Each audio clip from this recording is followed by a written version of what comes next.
Zientzia ... Nafarroako Unibertsitate Publikoaren divulgazio zientifikoko podcasta. Emaiozu jaten adimenari.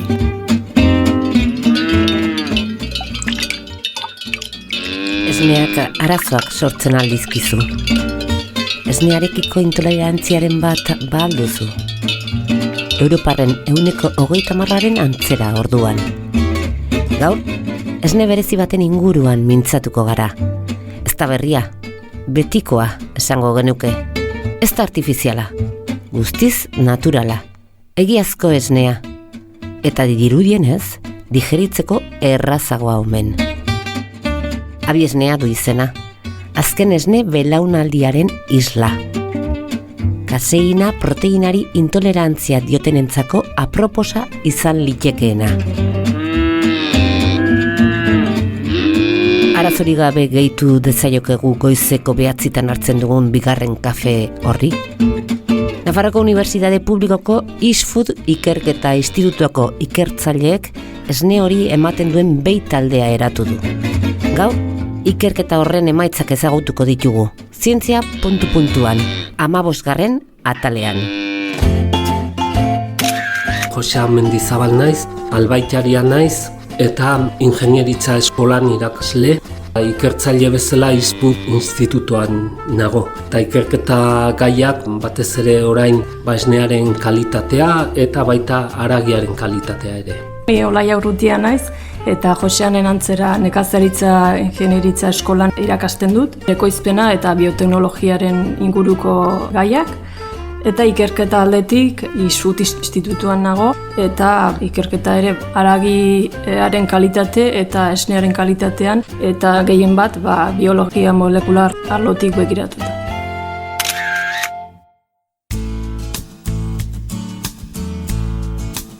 Gero eta jende gehiagok arazoak ditu esnea digeritzeko. Ziur inguruan baduzula baten bat. Zer hori, agian, ez dira edo etzara laktosari intolerantea, baina hala eta guztiz ere ez dizu on egiten. Sarri agertzen da beste intolerantzia bat, kaseina digeritzeko zailtasunak. Esneak zenbait intolerantzi sortzen ditu zenbait pertsonetan. Ezagunena da laktosari dioen jendea, baino baita ere badago pertsona kopuru bat kaseina, proteina bati intolerantzia duena. Orduan, honen arabera saiatu gara proiektu honetan lortzen esne berezitasun batekin pertsona horientzako intolerantziak sortu ez da. Olaia, eta lortu duzue? Bai, lortu dugu. Proiektu honen barruan helburuetako bat zen Esat Etxeberri ikuiluarekin batera esne mota hau ekoizten duen animali talde bat hautatzea eta lortu dugu. Proiektu honek 2 urteko iraupena izan du eta lortu dugu abenduan genituen behi kopuru bat esne mota hau ematen duena. Ekoizleak, albaitariak eta Nafarroko Unibertsitate Publikoko nekazaritza eskolako ikertzaileak elkarlanean aritu dira 2 urtez abiesnea proiektuan. Emaitza eskuartean dute. Alde batetik Unibertsitate Publikoa, gero esan dugun bezala Esat Etxeberri txalde hau behiek dituena, eta baita ere beste enpresa bat albaikide izenekoa, albaitariak dira, hauek Irurtzunen daude, eta beraiek ere landu dute batez ere ernalketako zenbait teknika lortzeko azkenen helburu hau. Proiektu hau sortu zen, orain dela urte batzuk, banamatzagu lanean Gipuzkoako Frisoi elkartearekin. Elkarte honek animali gazteen genotipazioko proiektu bat darama, orain dela urte batzuk, eta genotipazio honek, edo animalien genotipazioko emaitzetatik lortu dezakegu ere esnearen proteinan inguruko informazioa, hau da, animalien genotipoa esnearen proteinen gainean. Beste modu batera esan da, esnearen proteinak behiaren genetikaren araberakoak dira. Esnearen proteinaren ekoizpena genetikoki determinatuta dago, eta animalia genetikoki ekoiztu dezake proteina mota bat edo bestea. Beraz, genotipazio teknika berrien bidez, jakin dezakegu ze proteina mota ekoiztu dezakeen animali batek. Hau da, berez ez gara esne berri batez ari. Behien hautespen natural baten bidez lortzen da, ezer gehitu edo kendu gabe, eta bitarteko teknologikorik gabe. Ez du A1 kaseina, A2 kaseina baizik, A2 proteina besterik ez du.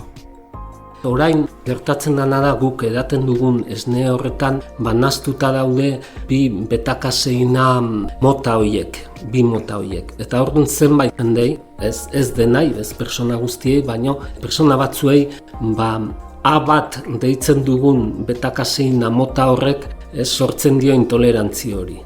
Orduan, egiten duguna da, ez da esne mota berri bat, baizik eta esne horrek bakarri izan dedila beta-kaseina A2 hau, eta horrela intolerantzik ez sortzeko pertsona horietan. Baino da esnea beti edaten dugun esnea bezalakoa, gusto, usaina, kolorea berdinak dira, baino badu propietate hori intolerantzik ez sortzeko pertsona multzo batean. Olaia, ikerketen arabera kaseina mota batek ematen du intolerantzia ez denak. A1. Hori da, beta-kaseinak baditu forma edo variante desberdin asko, baina nagusienak A1 eta A2 dira. Eta zenbait ikerkuntzak azaltzen duten eran, A1 formako proteinak bere estruktura proteikoagatik lixeritzerako orduan beta-kasomorfina edo opioide bat liberatzen du eta hori litzateke intolerantzien atzean egon daitekeen molekula hori.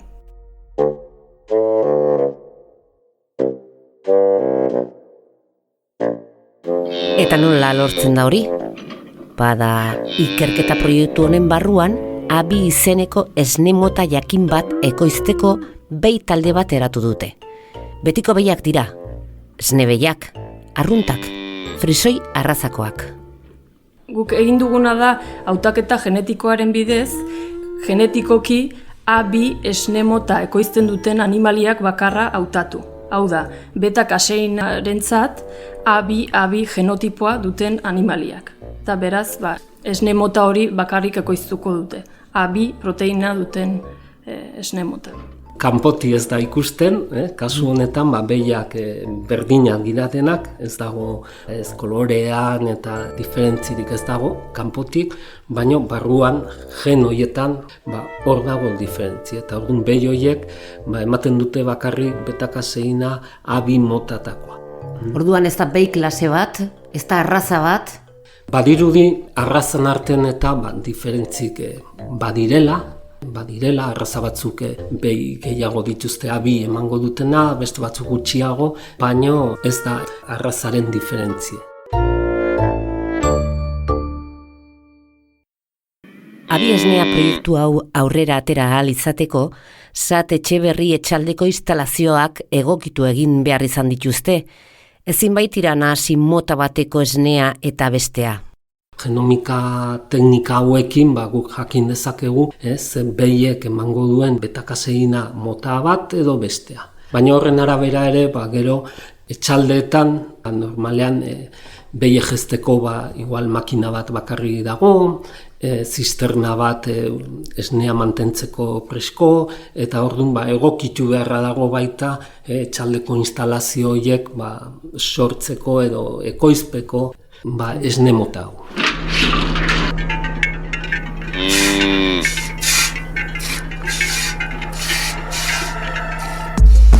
Kasu honetan egin dugu multzo bat 65-koa. Zergatik 65-koa, jezteko makina, robotak edo deitzen direnak, normalen behi kopuru horrentzako egokituta daude.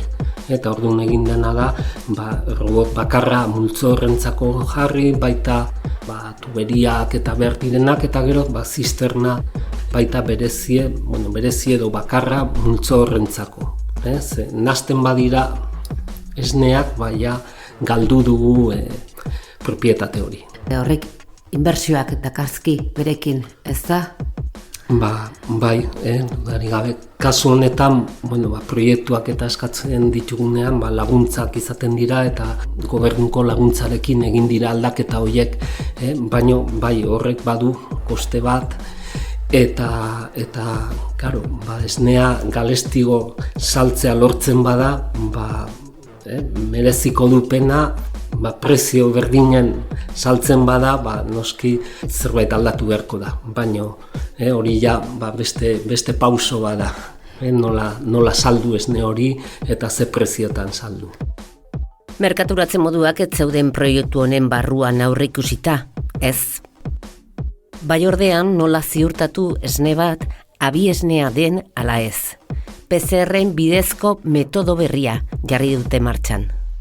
Proiektuen zehar ere martxan jarri dugu, esne hau komertzializatuko balitz, metodo bat jarri dugu esnearen autentifikazioa egin ahal izateko. PCR bidezko metodo bat.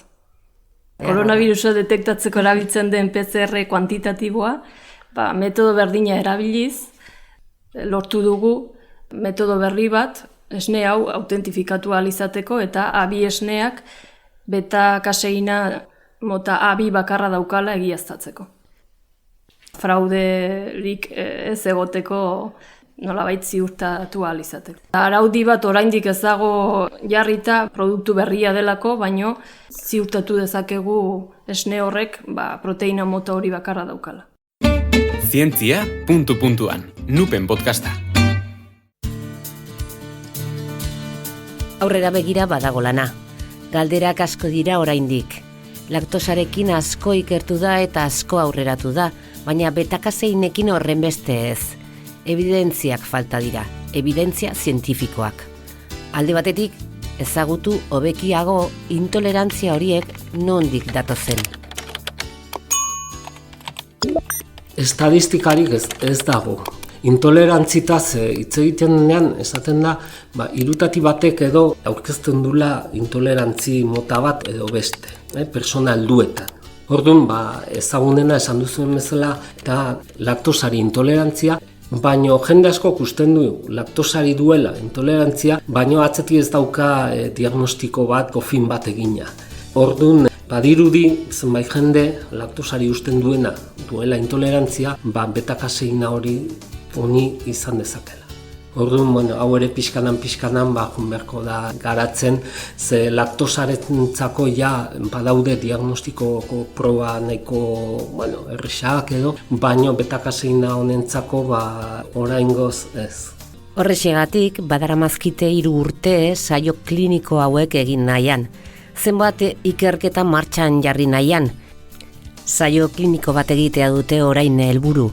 Horren inguruko ikerketa kliniko zehatza eta zabala bultzatu nahiko lukete. Guk lan egiten dugu abere ekoizpen arloan, eta batez ere guk erlazioa dugu baserritarrekin eta pizkatorrek bultzatu egiten gaitu baserritarrentzako alternatiba berriek bilatzea eta zentzu horretan eratu dugu proiektua. Gero bestaldetik badago intolerante direnentzako baita aurrerapena da. Horretan ari gara asmoa dugu ospitalekoekin, medikuekin harremanetan gaude baita proiektu bat aurkezteko ikusteko hobeki gorputzen esteetan ze gertatzen den esne mota honekin. Asko idatzita dago, baino nahiago dugu geok ikusi ze gertatzen den, konparazioa egin bi esne motaen artean ze diferentzi, ze sortzen duen intolerantzi hori. Ze gertatzen den esteen barruan intolerantzi horiek sortzeko pertsonetan. Ez dago ikertuta oraindik? Ikertuta badago zerbait, baita egie da hor atzean daudela batez ere multinazional bat, eta orduan interes komertzialak ere badaude tartean, eta gu lasaiago geldituko ginen egiten badugu horrelako ensaio bat, eta ikusten badugu benetan eragin handia dula esaten ari garen gauz guzti hauek. Herrialde batzuetan hasiak diraia da abi esnea merkaturatzen. Nafarroko Unibertsitate Publikoan zuhurrak dira. Beharrezkoa ikusten dute ikerketekin jarraitzea. Hala ere, etorkizunari begira abiesnea baserritar batzuendako irtenbidea izan daitekela uste dute. Komerzializatu egiten da zenbait naziotan hasi dira. Non? Hau hasi zen batez ere Zelanda Berrian, Australian, eta orain ikusten dugu Estatu Batuetan, Erresuma Batuan, multinazional bat ere badago atzetik, eta usten dugu aurrera joango dela. Justu orain sektorea nahiko triste dabil, badakigu, nola galestitu diran bateri guztik, eta orduan igual ez gara momentu honenean iritsi hau lortzera, esne mota hau sortzea. Baina, pixkat egoera hobetzen denean, nik usten dut izango dula, alternatiba bezala esaten duguna, ez baserritar guztientzako, baina batzuentzako izan leike irtenbide egoki bat. Hala bedi, lehenengo pausua emana dute, abiesnea ekoizten badakite. Zientzia puntu-puntuan egosten saiatu gara, honeaino 14. atala. Izan ongi? Zientzia puntu-puntuan entzun duzu. Nafarroako Unibertsitate Publikoaren podcasta. Gozatu zientziaz.